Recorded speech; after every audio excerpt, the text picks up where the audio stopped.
Alright, alright. This is... It is currently 9:41 on Thursday, the night before this is due. Let's see here. Okay, everything should be set up. Hello, Miss Cranquist. I'm Brandon, and I'll be reading The Great Gatsby for you. I hope you enjoy. Chapter 1. In my younger and more vulnerable years, my father gave me some advice that I've been turning over in my mind ever since. Whenever you feel like criticizing anyone, he told me, just remember that all the people in this world haven't had the advantages you've had. He didn't say any more, but we've always been unusually communicative in a reserved way, and I understood that he meant a great deal more than that. In consequence, I'm inclined to reserve all judgments, a habit that has opened up many curious natures to me, and has also made me the victim of not a few veteran bores. The abnormal mind is quick to detect and attach itself to this quality when it appears in a normal person, and so it came about that in college I was unjustly accused of being a politician, because I was privy to the secret griefs of wild, unknown men. Most of the confidences were unsought. Frequently I have feigned sleep, preoccupation, or a hostile levity when I realized by some unmistakable sign that an intimate revelation was quivering on the horizon. For the intimate revelations of young men, or at least the terms in which they express them, are usually plagiaristic and marred by obvious suppressions. Reserving judgments is a matter of infinite hope. I am still a little afraid of missing something if I forget that. As my father snobbishly suggested, and I snobbishly repeat, a sense of fundamental decencies is parcelled out unequally at birth. And, after boasting this way of my tolerance, I come to the admission that it has a limit. Conduct may be founded on the hard rock or wet marshes, but after a certain point I don't care what it's founded on. When I came back from East last autumn, I felt I wanted the world to be in uniform, and at a sort of moral attention forever. I wanted no more riotous excursions with privileged glimpses into the human heart. Only Gatsby, the man who gives his name to this book, was exempt from my reaction. Gatsby, who represented everything for me for which I have an unaffected scorn. If personality is an unbroken series of successful gestures, then there was something gorgeous about him, some heightened sensitivity to the promises of life, as if he were related to one of those intricate machines that register earthquakes 10,000 miles away. This responsiveness has nothing to do with that flabby impressionability which is dignified under the name of the creative temperament.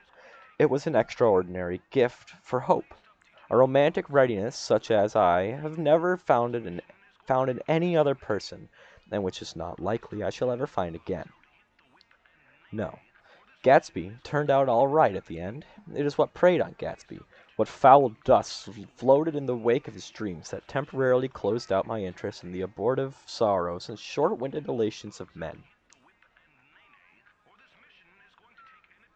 Excuse me, had to take a sip of my ginger ale. My family have been prominent, well-to-do people in this middle western city for 3 generations. The Carraways are something of a clan, and we have a tradition that we're descended from the Dukes of Buccleuch. But the actual founder of my line was my grandfather's brother, who came here in '51, sent a substitute to the Civil War, and started the wholesale hardware business that my father carries on today. I never saw this great uncle, but I'm supposed to look like him, with special reference to the rather hard-boiled painting that hangs in father's office. I graduated from New Haven in 1915, just a quarter of a century after my father, and a little later I participated in that delayed Teutonic migration known as the Great War. I enjoyed the counter-raid so thoroughly that I came back restless. Instead of being the warm center of the world, the Middle West now seemed like the ragged edge of the universe. So I decided to go east and learn the bond business. Everybody I knew was in the bond business, not the blonde business. Can't imagine it's a good business. Oh, just look at that. My video seems to have failed. There. I should fix it. Let's see here. So I suppose I could support one more single man. All my aunts and uncles talked it over as if they were choosing a prep school for me, and finally said, "Why, yes," with a very grave, hesitant faces. Father agreed to finance me for a year, and after various delays I came east, permanently, I thought, in the spring of '22. The practical thing was to find rooms in the city, but it was a warm season, and I had just left a country of wide lawns and friendly trees. So when a young man at the office suggested that we take a house together in the commuting town, it sounded like a great idea. He found the house, a weather-beaten cardboard bungalow at $80 a month, but at the last minute the firm ordered him to Washington, and I went out to the country alone. I had a dog. At least, I had him for a few days until he ran away, and an old Dodge and a Finnish woman, who made my bed and cooked breakfast and muttered Finnish wisdom to herself over the electric stove. It was lonely for a day or so until one morning some man, more recently arrived than I, stopped me on the road. "How do you get to West Edge Village?" he asked helplessly.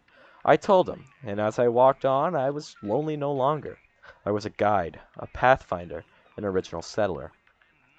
He had casually conferred on me the freedom of the neighborhood.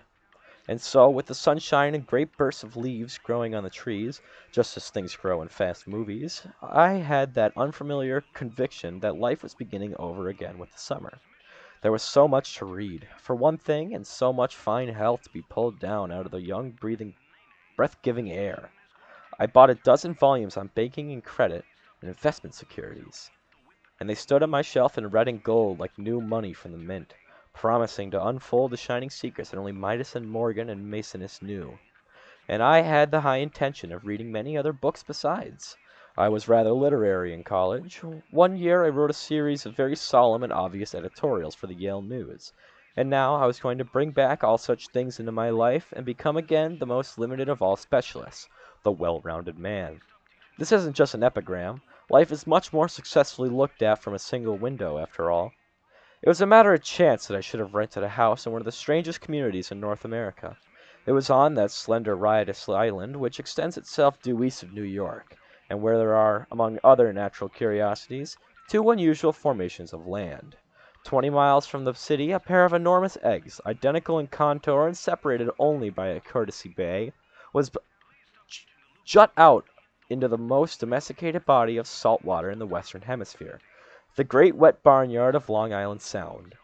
They are not perfect ovals, like the egg in the Columbus story. They are both crushed flat at the contact end, but their physical resemblance must be a source of perpetual confusion to the gulls that fly overhead. To the wingless, a more arresting phenomenon is their dissimilarity in every particular except shape and size. I lived at West Egg, the less fashionable of the two, though this is a more superficial tag to express the bizarre and not a little sinister contrast between them. My house was at the very tip of the egg, only 50 yards from the Sound, and squeezed between two huge places that rented for 12 or 15,000 a season. The one on my right was a colossal affair by any standard. It was a factual imitation of some Hotel de Ville in Normandy, with a tower on one side, spanking new under a thin beard of raw ivy, and marble swimming pool, and more than 40 acres of lawn and garden. It was Gatsby's mansion. Or, rather, as I didn't know Mr. Gatsby, it was a mansion inhabited by a gentleman of that name. My own house was an eyesore, but it was a small eyesore, and it had been overlooked, so I had a view of the water, a partial view of my neighbor's lawn, and the consoling proximity of millionaires, all for $80 a month. Across the courtesy bay, the white palaces of fashionable East Egg glittered along the water, and the history of the summer really begins on the evening I drove over there to have dinner with the Tom Buchanans. Daisy was my second cousin once removed, and I'd known Tom in college, and just after the war I spent 2 days with them in Chicago. Her husband, among various physical accomplishments, had been one of the most powerful ends that ever laid football at New Haven. A national figure, in a way, one of those men who reach such an acute limited excellence at 21 that everything afterwards savors of anticlimax. His family were enormously wealthy. Even in college, his freedom with money was a matter for reproach. But now he'd left Chicago and come east in a fashion that rather took your breath away. For instance, he brought down a string of polo ponies from Lake Forest. It was hard to realize that a man in my own generation was wealthy enough to do that. Why they came east, I don't know. They had spent a year in France for no particular reason, and then drifted here and there unrestfully wherever people played polo and were rich together. This was a permanent move, said Daisy over the telephone, but I didn't believe it. I had no sight into Daisy's heart, but I felt that Tom would drift on forever seeking, a little wistfully before the dramatic turbulence of some irrecoverable football game. And so it happened that on a warm, windy evening I drove over to East Egg to see the two friends whom I scarcely knew at all. Their house was even more elaborate than I expected, a cheerful red and white Georgian colonial mansion, overlooking the bay. The lawn started at the beach and ran towards the front door for a quarter of a mile, jumping over sundials and brick walks and burning buildings.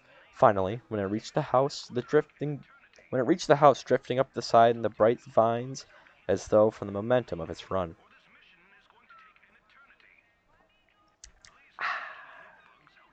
Another sip. Man.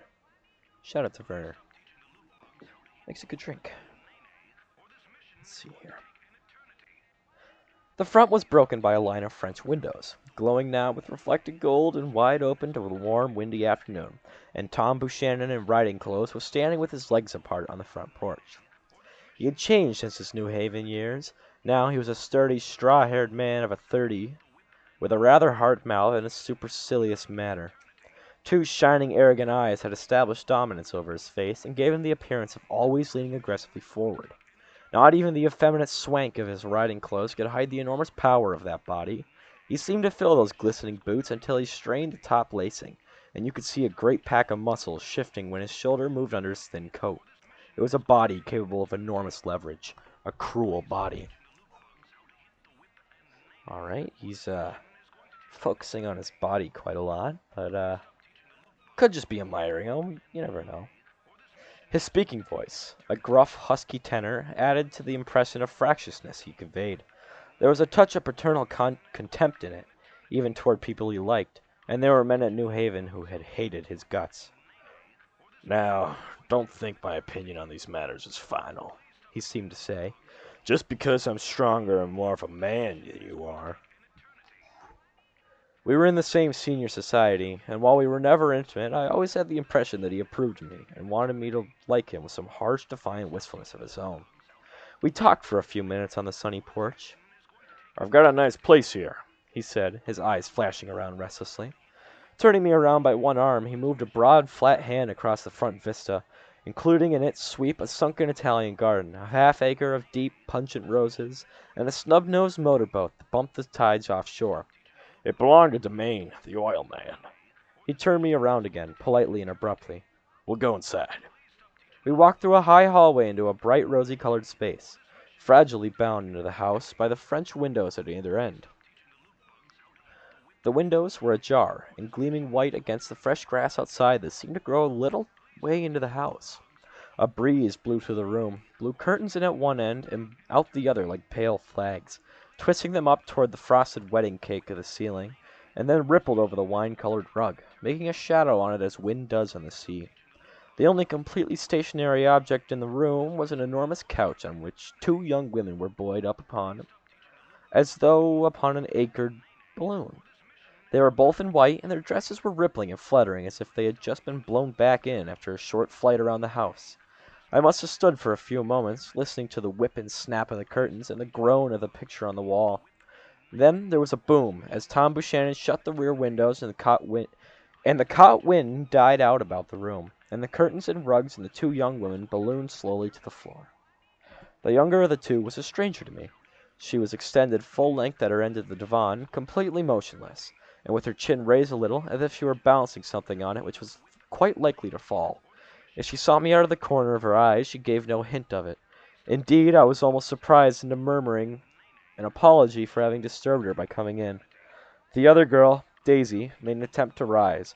She leaned slightly forward with a conscientious expression. And she laughed an absurd, charming little laugh, and I laughed too and came forward in the room. "I'm paralyzed with happiness." She laughed again, as if she said something very witty, and held my hand for a moment, looking up into my face, promising that there was no one in the world she so much wanted to see.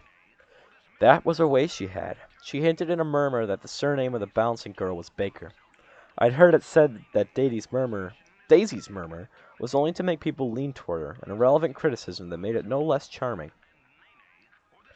At any rate, Miss Baker's lips fluttered. She nodded at me almost imperceptibly, and then quickly tipped her head back again. The object she was balancing had obviously tottered a little and given her something of a fright. Again, a sort of apology arose to my lips. Almost any exhibition of complete self-sufficiency draws a stunned tribute from me. I looked back at my cousin, who began to ask me questions in her low, thrilling voice. It was the kind of voice that the ear follows up and down, as if each speech is an arrangement of notes that will never be played again. Her face was sad and lovely, with bright things in it, bright eyes and a bright, passionate mouth. But there was an excitement in her voice that men who had cared for her found difficult to forget. A singing compulsion, a whispered listen, a promise that she had done gay, exciting things just a while since, and that there were gay, exciting things hovering in the next hour. I told her how I had stopped off in Chicago for a day on my way east, and how a dozen people had sent their love through me. "Do they miss me?" she cried ecstatically. "The whole town is desolate. All the cars have left, the rear wheel painted black as a mourning wreath, and there's a persistent wail all night long to the North Shore. How gorgeous! Let's go back, Tom, tomorrow." And she added irrelevantly, "You ought to see the baby." "I'd like to." "She's asleep. She's 3 years old. Haven't you seen her?" "Never." "Well, you ought to see her. She's—" Tom Buchanan, who had been hovering restlessly about the room, stopped and rested his hand on my shoulder. "What are you doing, Nick?" "I'm a bondman." "Who with?" I told him. "Never heard of them," he remarked decisively. This annoyed me. "You will," I answered shortly. "You will if you stay in the East." "Oh, I'll stay in the East, don't you worry," he said, glancing at Daisy and then back at me as if he were alert for something more. "I'd be a goddamned fool to live anywhere else." At this point Miss Baker said, "Absolutely!" with such suddenness that I started. It was the first word she had uttered since I came into the room. Evidently it surprised her as much as it did me, for she yawned, and with a series of rapid, deft movements stood up into the room. "I'm stiff," she complained. "I've been lying on that sofa for as long as I can remember." "Don't look at me," Daisy retorted. "I've been trying to get you to New York all afternoon." "No, thanks," said Miss Baker, to the 4 cocktails just in from the pantry. "I'm absolutely in training." Her host looked at her incredulously. "You are!" He took down his drink as if it were a drop in the bottom of a glass. "How you ever get anything done is beyond me." I looked at Miss Baker, wondering what it was she got done. I enjoyed looking at her. She was a slender, small-breasted girl, with an erect carriage, which she accentuated by throwing her body backward at the shoulders like a young cadet. Her gray, sun-strained eyes looked back at me with polite reciprocal curiosity out of a wan, charming, discontented face. It occurred to me now that I had seen her, or a picture of her, somewhere before. "You live in West Egg," she remarked contemptuously. "I know somebody there." "I don't know a single—" "You must know Gatsby." "Gatsby?" demanded Gatsby. "What Gatsby?" Before I could reply that he was my neighbor, dinner was announced. Wedging his tense arm imperatively under mine, Tom Buchanan compelled me into the room as though he were moving a checker to another square. Slenderly, languidly, their hands set lightly on their hips, the 2 young women preceded us out onto a rosy-colored porch, open toward the sunset, where 4 candles flickered on the table in the diminished wind. "Why candles?" objected Daisy, frowning. She snapped them out with her fingers. "In 2 weeks it'll be the longest day in the year." She looked at us all radiantly. "Do you always watch for the longest day of the year and then miss it?" "I always watch for the longest day in the year and then miss it." "We ought to plan something," yawned Miss Baker, sitting down at the table as if she were getting into bed. "All right. What do we plan?" She turned to me helplessly. "What do people plan?" Before I could answer, her eyes fastened with an awe expression on her little finger. "Look!" she complained. "I heard it!" We all looked. The knuckle was black and blue. "You did it, Tom," she said accusingly. "I know you didn't mean to, but you did do it. That's what I get for marrying a brute of a man, a great big hulking physical specimen of a—" "I hate that word bulking," objected Tom crossly, "even in kidding." "Hulking," insisted Daisy. Sometimes she and Miss Baker talked at once, unobtrusively and with a bantering inconsequence that was never quite chatter, that was as cool as their white dresses and their impersonable eyes, in the absence of all desire. They were here, and they accepted Tom and me, making only a polite, pleasant effort to entertain or to be entertained. They knew that presently dinner would be over, and a little later the evening, too, would be over and casually put away. It was sharply different from the West, where an evening was hurried from phase to phase toward its close, in continually disappointed anticipation, or else in sheer nervous dread of the moment itself. You make me feel uncivilized, Daisy. I confess to my second glass of Corky, but rather impressive claret. Can't you talk about crops or something? I meant nothing in particular by this remark, but it was taken up in an unexpected way. Civilization's going to pieces, broke out Tom violently. I've gotten to be a terrible pessimist about things. Have you read The Rise of the Colored Empires by this man Goddard? Why, no, I answered, rather surprised by his tone. Well, it's a fine book, and everyone ought to read it. The idea is that if we don't look out, the right race will be utterly submerged. It's all scientific stuff. It's been proved. Tom's getting very profound, said Daisy, with an expression of unthoughtful sadness. He reads deep books with long words in them. What was that word we... Well, these books are all scientific, insisted Tom, glancing at her impatiently. This fellow has worked out the whole thing. It's up to us, who are the dominant race, to watch out, or these other races will have control of things. We've got to beat them down, whispered Daisy, winking ferociously toward the fervent sun. You ought to live in California, began Miss Baker, but Tom interrupted her by shifting heavily in his chair. This idea is that we're Nordics. I am, and you are, and after an infinitesimal hesitation, he included Daisy with a slight nod, and she winked at me again. And we've produced all the things that go to make civilization. Oh, science and art and all that. Do you see? There was something pathetic in his conversation, as if his complacency, more acute than of old, was not enough of him any more, when, almost immediately, the telephone rang inside and the butler left the porch. Daisy seized upon the momentary interruption and leaned toward me. I'll tell you a family secret, she whispered enthusiastically. It's about the butler's nose. Do you want to hear about the butler's nose? That's why I came over tonight. Well, he wasn't always a butler. He used to be the silver polisher for some people in New York that had a silver service for 200 people. He had to polish it from morning till night, until finally it began to affect his nose. Things went from bad to worse, suggested Miss Baker. Yes, things went from bad to worse, until finally he had to give up his position. For a moment the last sunshine fell with romantic affection upon her glowing face. Her voice compelled me forward breathlessly as I listened, then the glow faded, each light deserting her with lingering regret, like children leaving a pleasant street at dusk. The butler came back and murmured something close to Tom's ear, whereupon Tom frowned, pushed back in his chair, and without a word went inside, as if his absence quickened something within her. Daisy leaned forward again, her voice glowing and singing. I love to see you at my table, Nick. You remind me of a rose, an absolute rose, doesn't he? She turned to Miss Baker for confirmation. An absolute rose? This was untrue. I'm not even faintly like a rose. She is only extemporizing, but a stirring warmth flowed from her, as if her heart was trying to come out to you, concealed in one of those breathless, thrilling words. Then, suddenly, she threw her napkin on the table and excused herself and went into the house. Miss Baker and I exchanged a short glance consciously devoid of meaning.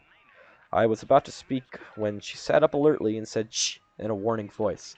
A subdued and impassioned murmur was audible in the room beyond. Miss Baker leaned forward unashamed, trying to hear.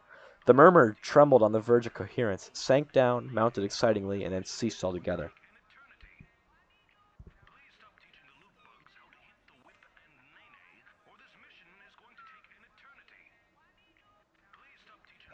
Miss Baker and I... Oops, wait, I already said that.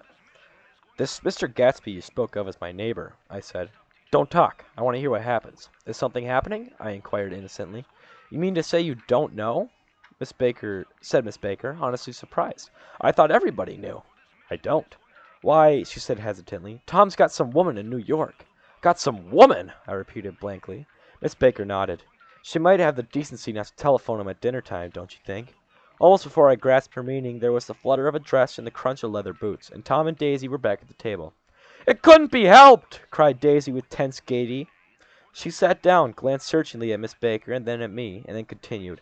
I looked outdoors for a moment, and it's very romantic outdoors. There's a bird on the lawn that I think must be a nightingale. Come over on the canard, or White Star Line. He's singing away. Her voice sang. It's romantic, isn't it, Tom? Very romantic, he said, and then miserably to me. If it's light enough after dinner, I want to take you down to the stables.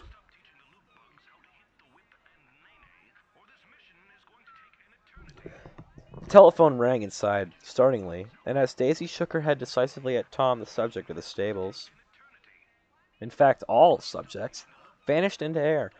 Among the broken fragments of the last 5 minutes at table, I remember the candles being lit again, pointlessly, and I was conscious of wanting to look squarely at every one, and yet to avoid all eyes.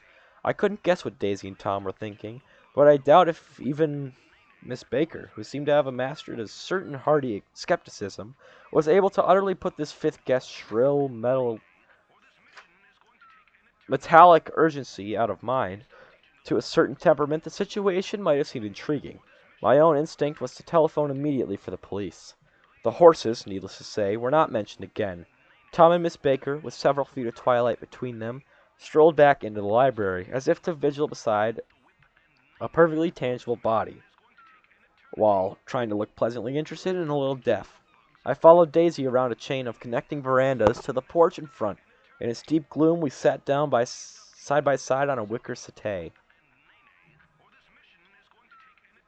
Daisy shook her face in her hands, as if feeling its lovely shape, and her eyes moved gradually out into the velvet dusk. I saw that turbulent emotions possessed her, so I asked what I thought would be some sedative questions about her little girl.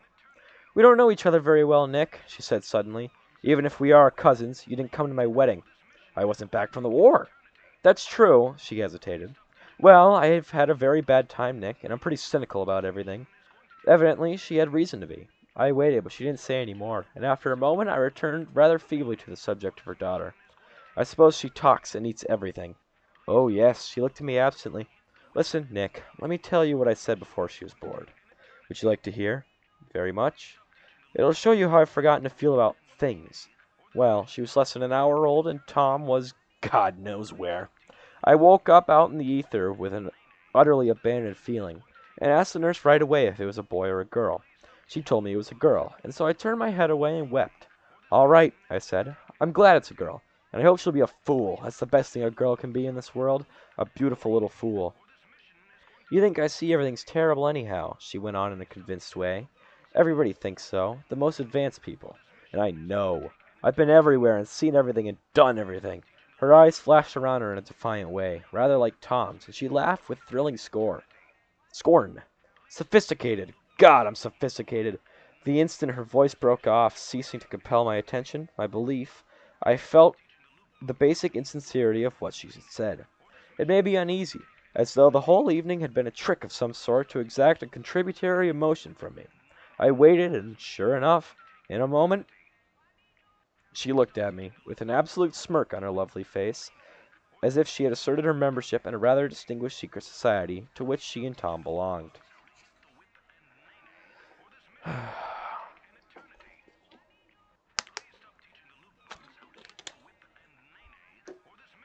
right. Inside, the crimson room bloomed with light. Tom and Miss Baker sat at either end of the long couch, and she read aloud to him from the Saturday Evening Post, the words, murmurous and uninflected, running together in a soothing tune. The lamplight, bright on its boots and dull on the autumn leaf yellow of her hair, glinted along the paper as if she turned a page with a flutter of slender muscles in her arms. When we came in, she held us silent for a moment with a lifted hand. "To be continued," she said, tossing the magazine on the table, "in our very next issue." Her body asserted itself with a restless movement of her knee, and she stood up. "10 o'clock," she remarked, apparently finding the time on the ceiling. "Time for this good girl to go to bed." "Jordan's going to play in the tournament tomorrow," explained Daisy, "over at Westchester." "Oh, you're Jordan Baker." I knew now why her face was familiar. Its pleasing, contemptuous expression had looked out at me from many vertigrapher pictures of the sporting life at Asheville and Hot Springs and Palm Beach. I had heard some story of her, too, a critical, unpleasant story, but what it was I had forgotten long ago. "Good night," she said softly. "Wake me at 8, won't you? If you'll get up." "I will. Good night, Mr. Carraway. See you anon." "Of course you will," confirmed Daisy. "In fact, I think I'll arrange a marriage.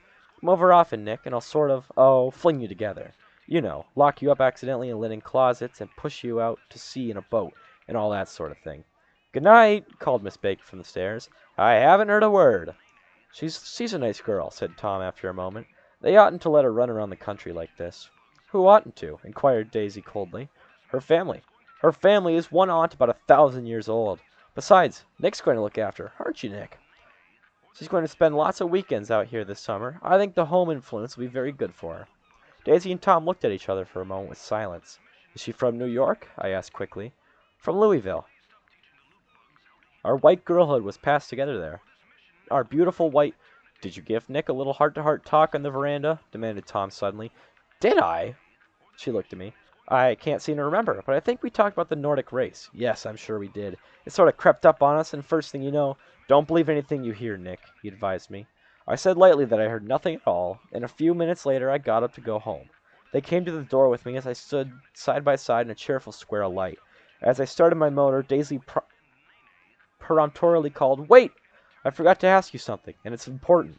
We heard you were engaged to a girl out west. That's right, corroborated Tom, kindly. We heard that you were engaged. It's a libel. I'm too poor. But we heard it, insisted Daisy, surprising me by opening up again in a flower-like way. We heard it from 3 people, so it must be true. Of course, I knew what they were referring to, but I wasn't even vaguely engaged. The fact that gossip had published the banns was one of the reasons I had come east. You can't stop going with an old friend on account of rumors, and on the other hand, I had no intention of being rumored into marriage. Their interest rather touched me and made them less remotely rich. Nevertheless, I was confused and a little disgusted as I drove away.